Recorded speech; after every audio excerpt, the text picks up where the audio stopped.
बिस्मिल्लाहिर्रहमानिर्रहीम अस्सलाम वालेकुम। आज हम डिस्कस करेंगे चैप्टर नंबर 16 का question number 21। An examination was given to two classes of 40 and 50 student respectively. यानी कि एक जो एग्जामिनेशन एक इम्तिहान है उसमें दो क्लासेस हैं, एक की तादाद 40 और दूसरी की 50 है। यानी कि हमारा N1 40 और N2 50 है। इन द फर्स्ट क्लास, जो पहली क्लास है, मीन ग्रेड वाज 74। उसका जो एक्स बार 1 है वो 74 है विद स्टैंडर्ड एविएशन ऑफ 8, यानी वो जो उसका जो सिग्मा 1 है वो 8 है। While in the second class, जो दूसरी क्लास है, द मीन ग्रेड वाज 78। उसका जो एक्स बार 2 है वो 78 है with the standard aviation of 7, और उसकी जो स्टैंडर्ड एविएशन यानी कि सिग्मा 2 है वो 7 है। Is there are significant difference, क्या उसमें कोई सिग्निफिकेंस का कोई फ़र्क है बिटवीन मीन ग्रेड के दरमियान। First at 5% level of significance, first जो हमने पार्ट करना है उसमें हमने लेवल ऑफ सिग्निफिकेंस 5% लेना है, और सेकंड में 1% लेवल ऑफ सिग्निफिकेंस, और दूसरे में हमने 1% लेना। तो देखिएगा अब हम आते हैं इसके आंसर की तरफ। जो वैल्यूज़ गिवन थी वो मैंने यहाँ पहले लिख दी हैं। N1 40, x bar 1 74, S1 8, N2 50 और एक्स बार 2 78 और S2 7। दूसरी बात ये है कि जो H0 और H1 होता है, इसमें ये होता है कि अगर बुक में आपको कहा जाए कि आपने μ1 को ग्रेटर लेना है या μ2 को लेना है तो फिर आपने लेना है। लेकिन अगर आपको नहीं बताया गया क्वेश्चन में तो याद रखिएगा आपने H1 में लिखना है μ1 नॉट इक्वल टू μ2, और H0 में लिखना है μ1 विच इज़ इक्वल टू μ2। और दूसरी बात ये है कि जब हम नॉट इक्वल टू का साइन लगाते हैं तो उसका मतलब है ये हमारा 2 साइडेड टेस्ट होता है या 2 टेल टेस्ट होता है। दूसरा स्टेप है लेवल ऑफ सिग्निफिकेंस, वो हमें दो गिवन है, अल्फ़ा 0.05 और जो दूसरा है वो alpha which is equal to 0.01 है। तीसरा स्टेप है test statistic which is equal to Z calculated X bar 1 minus X bar 2 over S1 square over N1 plus S2 square over N2। ये मैंने लफ्ज़ लिखा है CAL का मतलब होता है कैलकुलेटेड से मुराद है जो हम जी कैलकुलेशन से हासिल करते हैं, यानी कि जो हमें ऊपर वैल्यूज़ गिवन होती हैं उसको हम इसमें पुट करने से जो हासिल होता है उसको हम बोलते हैं जी कैलकुलेशन। फोर्थ स्टेप है कैलकुलेशन का मतलब होता है कि इस फार्मूला में हम ऊपर वाली तमाम वैल्यूज़ पुट करेंगे।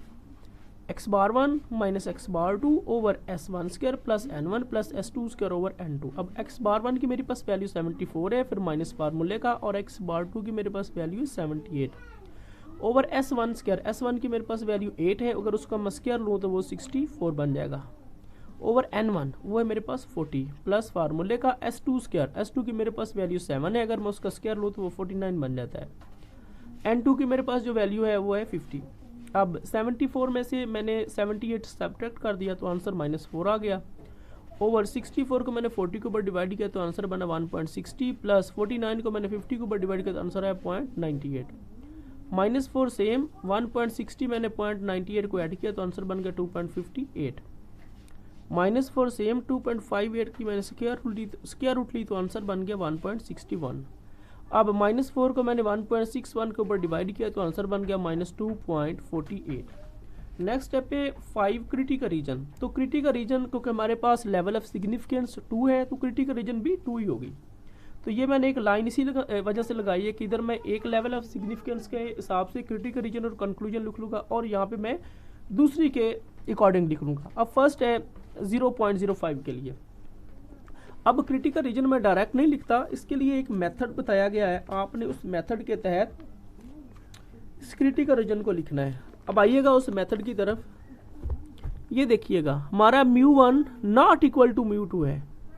यहाँ पे मैं इसको आपको बताता हूँ, ये लिखा हुआ है μ1 नॉट इक्वल टू म्यू हो, उसका मतलब है ये 2 साइडेड टेस्ट है और उसके के लिए 2 क्रिटिकल रीजन आपको गिवन है, या आप ये ले लें या आप ये वाली ले लें। तो मैं ये वाला इस्तेमाल कर रहा हूँ, जी कैलकुलेटेड ग्रेटर है जी अल्फा ओवर 2। ये मैंने लिख दिया जी कैलकुलेटेड ग्रेटर है जी अल्फा ओवर 2। ये मैंने ऊपर 2 लाइंस लगाई हैं, इसको बोलते हैं मॉड। जब आपको डबल मीन गिवन हो, यानी 2 मीन गिवन हो, एक्स बार भी हो और एक्स बार 2 भी हो, तो उसका मतलब है यहाँ पे आपने मॉड जरूर लगाना। अगर आपको एक मीन गिवन है तो फिर आपने मॉड नहीं लगाना, इसके बारे में उन्होंने बुक में भी बताया हुआ है। अब जी कैलकुलेशन की मेरे पास जो वैल्यू आई है वो आई है -4.8, उसके ऊपर मैंने मार लगा दिया, फिर कैलकुलेशन की ग्रेटर का साइन लगाया, फिर जी अल्फा ओवर 2। तो जी अल्फा ओवर 2 की वैल्यू कैसे लिखते हैं वो भी हम डायरेक्ट नहीं लिख सकते, ये लेवल ऑफ सिग्निफिकेंस है 0.05। ये देखिएगा 0.05 हमारा level of significance, two tail test यानी कि जी अल्फा ओवर 2 की मेरे पास जो वैल्यू आई है वो आई है 1.96। ये देखिएगा, इस जी अल्फा ओवर 2 की जगह उसकी मैंने वैल्यू लिख दी 1.96। अब ये जो माइनस मॉड होता है ना, वो नेगेटिव को पॉजिटिव में कन्वर्ट कर देता है और मॉड कभी भी नेगेटिव नहीं होता। तो यहाँ पे देखिएगा, ये इसने नेगेटिव को उसको पॉजिटिव में कन्वर्ट कर दिया, तो वो बन गया 2.48 ग्रेटर है 1.96। दूसरी बात ये है कि जब आपको गिवन हो कि जी कैलकुलेटेड जी अल्फा ओ 2 से बड़ा होना चाहिए, अगर आपका जी कैलकुलेटेड वाकई ही जी अल्फा ओ 2 से बड़ा आ जाए तो उसका मतलब है आपने एच नॉट को रिजेक्ट करना है। लेकिन अगर आपका जी कैलकुलेटेड इससे छोटा आ जाए तो उसका मतलब है आपने एच नॉट को एक्सेप्ट करना है। यहाँ पे हमारा जी कैलकुलेटेड इससे बड़ा आ गया, इसका मतलब है so we reject H naught. मैंने लिख दिया conclusion for alpha which is equal to 0.05 level of significance के लिए जो हमारा कंक्लूजन बना है वो बना है so we reject H naught, हम एच नॉट को रिजेक्ट करते हैं। क्वेश्चन में पूछा गया था, आपने बताना है कि ये सिग्निफिकेंट है या नॉट सिग्निफिकेंट। मैंने लिख दिया इट इज सिग्निफिकेंट, ये सिग्निफिकेंट है। अब मैं आता हूँ दूसरे लेवल ऑफ सिग्निफिकेंस की तरफ, वो है 0.01। अब उसके लिए भी ये सेम क्रिटिकल रीजन बन रही है, ये वाली ऊपर उधर भी यही बन रही है। अब यहाँ पे फर्क आएगा, जी कैलकुलेशन की मेरे पास वैल्यू आई है 2.48 और जी अल्फा ओवर 2 की जो वैल्यू है वो मुझे चेक करनी पड़ेगी। ये देखिएगा, क्योंकि अब लेवल ऑफ सिग्निफिकेंस 0.01 है। 0.01 के लिए वन टेल टेस्ट में हम चेक करेंगे, सॉरी टू टेल ही है हमारा, ये भी टू टेल टेस्ट है। टू टेल में हम चेक करेंगे, वैल्यू पर मेरे पास बन रही है 2.58, जी अल्फा ओवर 2 की वैल्यू 2.58। ये देखिएगा, ये मैंने वैल्यू लिख दी 2.58 और इधर मैंने ये वैल्यू लिखी थी -2.48। अब नेगेटिव ने, जो नेगेटिव का साइन था मार ने उसको पॉजिटिव में कन्वर्ट कर दिया, तो मेरे पास वैल्यू बन गई 2.48 और ये देखिएगा ये मेरे पास वैल्यू है 2.58। अब 2.58 इससे बड़ी है, लेकिन इधर साइन लेस का आ रहा था, अब इधर साइन ग्रेटर का बन जाएगा क्योंकि हमारी ये वाली वैल्यू बड़ी है और ये वाली छोटी है। जब आपका साइन रिवर्स होता है उसका मतलब है कि आप एच नॉट को रिजेक्ट नहीं कर सकते बल्कि एक्सेप्ट करेंगे। तो इसमें लिखेंगे so we accept H naught, हम एच नॉट को एक्सेप्ट करते हैं, तो इसका मतलब है इट इज़ नॉट सिग्निफिकेंट, ये सिग्निफिकेंट नहीं है। अगर आपको इस क्वेश्चन में कोई समझ नहीं आई तो आप कमेंट्स करके भी पूछ सकते हैं, मेरा डिस्क्रिप्शन में नंबर पड़ा है, वहाँ से भी आप मेरा नंबर लेके भी इस क्वेश्चन को मुझसे पूछ सकते हैं। तो अब मैं आता हूँ नेक्स्ट क्वेश्चन की तरफ। नेक्स्ट क्वेश्चन है मेरे पास, a manufacturers suspects are difference in the quality of the spare parts the receives from two suppliers, यानी दो सप्लायर्स हैं इस कंपनी में मुख्तलिफ क्वालिटीज़ के। He obtains the following data, उन्होंने ये नीचे वाला डाटा हासिल किया है on the service life of the random sample, random sample की सर्विस के लिए of the parts from two suppliers से। ये लिखा हुआ है supplier number in sample mean standard division, तो यहाँ पे मैंने इसकी कैलकुलेशन खुद लिख दी है। नंबर इन सैंपल से मुराद होता है हमारा n, फर्स्ट को हम n1 कहेंगे और सेकंड को हम n2 कहेंगे। इसी तरह मीन्स में फर्स्ट हमारा मीन x⁻1 और नेक्स्ट हमारा x⁻2। इसी तरह स्टैंडर्ड डिवीजन में फर्स्ट s1 और second s2। Test whether the difference between the two sample mean is statistically significant at 1%। जो हमने लेवल ऑफ सिग्निफिकेंस अल्फा लेना है वो हमने 1% लेना है। 1% से मुराद है 0.01 लेना है। तो अब मैं इसके आंसर की तरफ आता हूँ। ये देखिएगा, जो वैल्यूज़ गिवन थी वो मैंने ऊपर लिख दी हैं। n1 which is equal to 50, x⁻1 which is equal to 150, s1 10, n2 100, x⁻2 150 थी और s2 5। अब यहाँ पे हमें h1 उन्होंने खुद गिवन नहीं दिया तो हमने अपनी मर्जी से लेना है। उसका मतलब है h1 μ1 नॉट इक्वल टू μ2 और h not μ1 which is equal to μ2। जब यहाँ पे हम नॉट इक्वल टू का साइन लगाते हैं तो उसका मतलब है वो हमारा टू साइडेड टेस्ट है।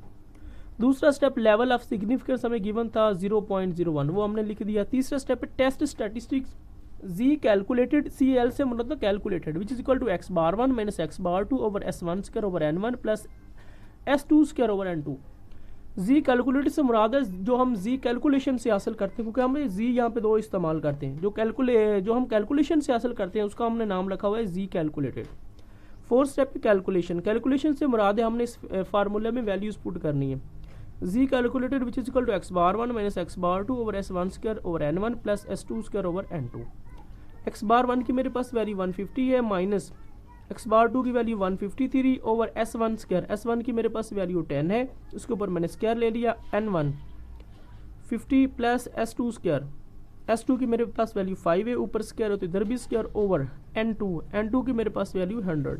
अब 150 में से मैंने 153 को सब्ट्रैक्ट किया तो आंसर -3 आया।